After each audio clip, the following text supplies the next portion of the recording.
Well, it's been over 60 hours when a techie allegedly was brutally gang raped in Jharkhand's West Singhbhum district, but not a single arrest that has been made in the case yet. All of the 10 men accused of raping the 26-year-old software engineer still roam free. The woman, the survivor who works for a Bengaluru-based IT company, was working from home and was out with her friend when the incident took place in Chaivasa area of the district, and according to the police, a group of around 10 men allegedly stopped the couple, started beating up her friend, and then allegedly raped the woman at a secluded spot. Now, while the special investigation team that has been formed for a speedy job, the BJP has now targeted the Soren Sarkar, highlighting the rise in the incidents of crime against women in the state.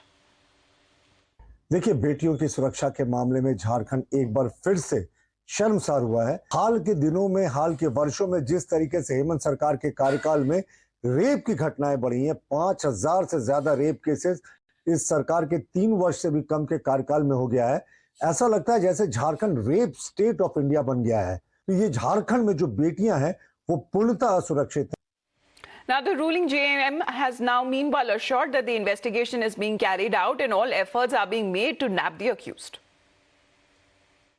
देखिए, महिलाओं के मामले में, बेटियों के मामले में Bharatiya Janata party को राजनीति नहीं करनी चाहिए। ये झारखंड है, लगातार जो भी घटनाएं, चाहे वो महिलाओं को लेकर के हो, बेटियों को लेकर के हो, उस पर तुरंत त्वरित कार्रवाई होती है। आरोपियों को पकड़ने का काम करते हैं 24 घंटे के अंदर में। किसी को हम छोड़ने की बात नहीं करते हैं। और इस मामले में भी आरोपी जो है वो जल्द से जल्द हिरासत में होंगे।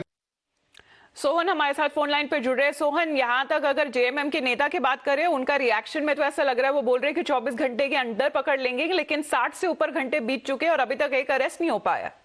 देखिए, जेएमएम ने दावा किया था कि 24 घंटे के अंदर आरोपी अरेस्ट हो जाएंगे, लेकिन 60 घंटे हो गए हैं और 60 घंटे के बाद चाईबासा पुलिस ने एक भी आरोपी को अरेस्ट नहीं किया है। हालांकि चाईबासा पुलिस ने इस पूरे मामले की जांच के लिए एसआईटी का गठन किया है और एसआईटी इस पूरे मामले की जांच कर रही है और कई संदिग्धों को हिरासत में लेकर चाईबासा पुलिस ने पूछताछ भी किया है, लेकिन एक भी आरोपी को अरेस्ट नहीं किया है। तो आप समझ सकते हैं कि 60 घंटे के भी 10 दरिंदे अभी तक पुलिस की गिरफ्त में नहीं आए। अगर लड़की की बात करें तो जो जानकारी मिल रही है कि लड़की अपने घर चली गई है और काफी वो सदमे में है। उसने पुलिस से गुहार लगाई है, पुलिस से उसने हाथ जोड़ा है कि जिन लोगों ने उसके साथ इस घटना को अंजाम दिया है, पुलिस उन सभी दरिंदों को पकड़े और उसे कड़ी से कड़ी सजा दिलाया जाए। और जो घटना हुई थी झारखंड के चाईबासा के जो पुराने एक एयरपोर्ट के पास घूमने गई थी लड़की और उसके साथ वहां 10 दरिंदों ने उसके साथ दुष्कर्म किया और उसके बाद कहा जाए तो चाईबासा पुलिस इस पूरे मामले की जांच कर रही है। लेकिन सबसे बड़ी बात है कि आपके पास इतने टेक्नोलॉजी है, आपके पास इतने सोर्सेज है, आपके पास इतने सूचनाएं हैं, उसके बावजूद भी 60 घंटे के बाद भी एक भी आरोपी को आपने अरेस्ट नहीं किया है। तो बीजेपी सवाल खड़ा कर रही है झारखंड सरकार और झारखंड पुलिस पर कि झारखंड में बेटियां और महिलाएं सुरक्षित नहीं है और यहाँ अपराध हो जाने के बाद अपराधी आराम से भाग जाते हैं, लेकिन उसके बावजूद भी पुलिस हाथ दे के बैठती है और लाख दावे करने के बावजूद भी पुलिस एक भी आरोपी को अरेस्ट नहीं कर पाती है। तो बीजेपी झारखंड मुक्ति मोर्चा और सरकार पर सवाल खड़ा कर रही है कि बैक टू बैक कई घटनाएं झारखंड में हो रही है और सरकार कहीं न कहीं मामलों को लेकर उतना गंभीर नहीं है जिसको लेकर ये घटनाएं हो रही है। जेएमएम बीजेपी पर आरोप लगा रही है कि बीजेपी पॉलिटिक्स कर रही है प्रत्येक मामले में, बेटियों और महिलाओं के मामले में। तो ये आरोप प्रत्यारोप बीजेपी और जेएमएम में हो रहा है, लेकिन जो घटनाएं हो रही है उसको लेकर पुलिस लगातार जो छानबीन कर रही है, लेकिन जो सफलता है उनके हाथ में अब तक जीरो है। तो सोहन, कितने मामले अब तक इस तरह से आ चुके हैं? हम एक जगह की बात नहीं कर रहे हैं, पूरे झारखंड में आप जिस तरह से क्राइम अगेंस्ट वुमेन जो बढ़ता हुआ जा रहा है, उसी मुद्दे को उठाकर अभी बीजेपी सवाल उठा रही है रूलिंग जेएमएम सरकार से। देखिए, अगर झारखंड की बात किया जाए तो प्रत्येक दिन ऐसे कई मामले आते हैं। अंकिता का मामला था, उसके बाद रांची में भी इस तरह के मामले आए थे, लोहरदगा।